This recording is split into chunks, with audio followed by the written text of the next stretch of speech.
El primer organismo electoral ciudadano en México fue creado en San Luis Potosí en el año de 1992, como consecuencia de intensas luchas ciudadanas que lograron que los organizadores de los procesos electorales fueran ciudadanos sin relación institucional con algún partido político o con el gobierno en turno. El origen ciudadano del Consejo Estatal Electoral se remonta a la época en la que un grupo de ciudadanos, encabezados por el doctor Salvador Nava Martínez, exigían la desvinculación del Poder Ejecutivo sobre los procesos electorales. El pueblo que me dio su confianza para que lo representara. Los movimientos de protesta se dieron principalmente en la capital potosina. Gonzalo Martínez Corbalá me designa secretario general de gobierno en el mes de octubre de 1991 y a lo primero que le pone atención es a ese reclamo de la ciudadanización de los órganos electorales, principalmente del Consejo Estatal.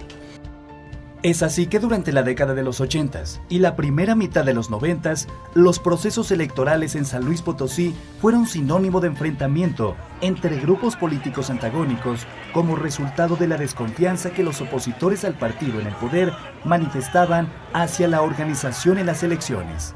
Para 1991, año en que se tenía que renovar la titularidad del gobierno en San Luis Potosí, el Partido Revolucionario Institucional postuló a Fausto Zapata Loredo como su candidato. A los priistas y a nuestros adversarios, el deber político de salvaguardar la dignidad de los potosinos. Y la Coalición Democrática Potosina, conformada por los partidos Acción Nacional, Demócrata Mexicano y de la Revolución Democrática, registró a Salvador Nava Martínez como su candidato. Que cree que el trabajo honesto es lo que puede hacerlo grande, pero un trabajo en donde prive la libertad.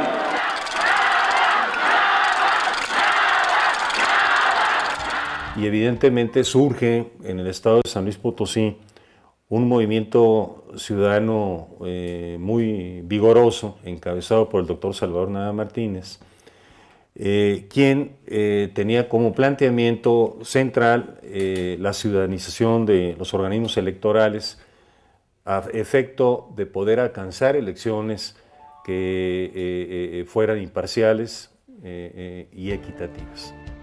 El 18 de agosto de 1991 se efectuaron las elecciones y el organismo electoral en manos del gobierno en turno decretó el triunfo del candidato Fausto Zapata Loredo. Este órgano colegiado, en sesión solemne, ha efectuado el cómputo estatal de la elección de gobernador, habiendo resultado electo por mayoría de votos el candidato propuesto por el Partido Revolucionario Institucional.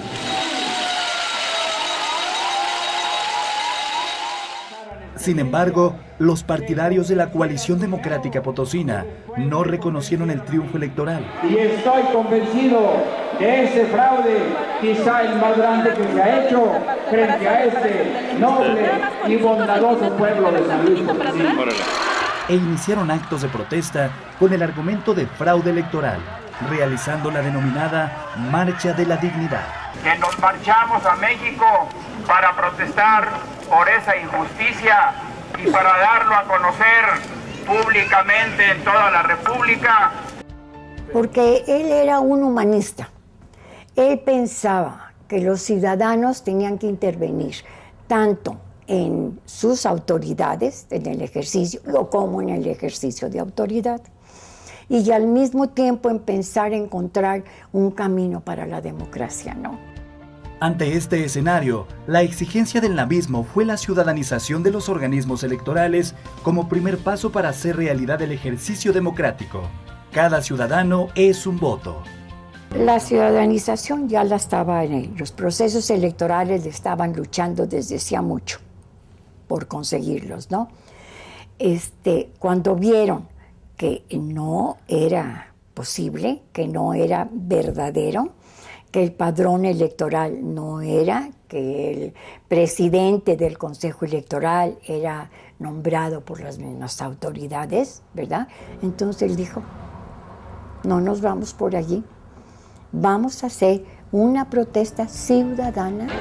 Los conflictos postelectorales, derivados de elecciones poco competitivas y parciales, suscitaron frentes muy amplios de inestabilidad. La política electoral era dirigida desde la Ciudad de México.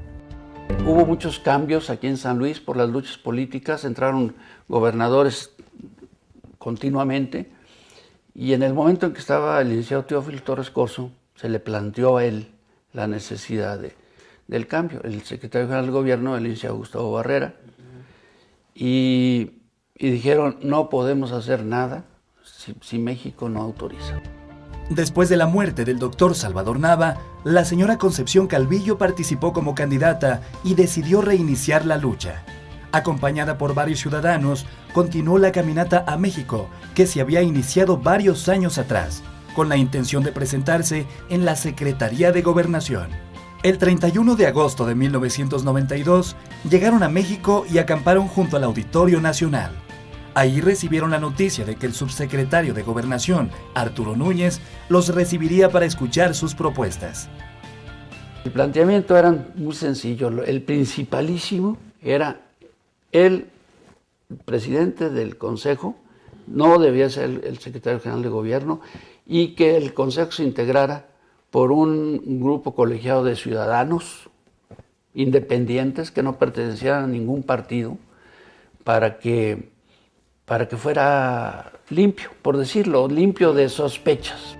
Al concluir la reunión, la demanda principal referente a la ciudadanización de los organismos electorales estaba prácticamente aprobada. Arturo Núñez y el entonces secretario general de Gobernación, Fernando Gutiérrez Barrios, aprobaron la propuesta. La comisión regresó al campamento y posteriormente a San Luis Potosí con la buena noticia. Propongo que en este mismo momento este Congreso del Estado, con fundamento en el artículo 54 de la Constitución Política del Estado, se constituya inmediatamente en colegio electoral con el propósito de abordar a las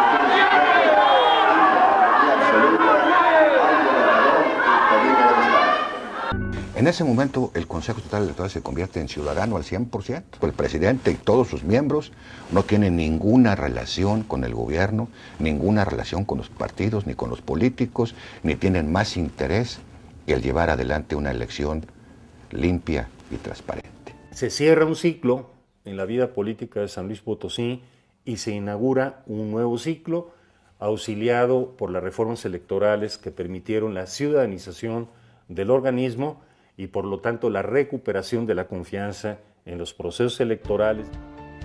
Con el principio de ciudadanización de las elecciones, en noviembre de 1992 se inició la institucionalización de esa asignatura en San Luis Potosí y posteriormente en los ámbitos federal y local mexicanos. El ideal democrático por el que habían luchado tantos y durante mucho tiempo se convirtió en una realidad en esa fecha memorable.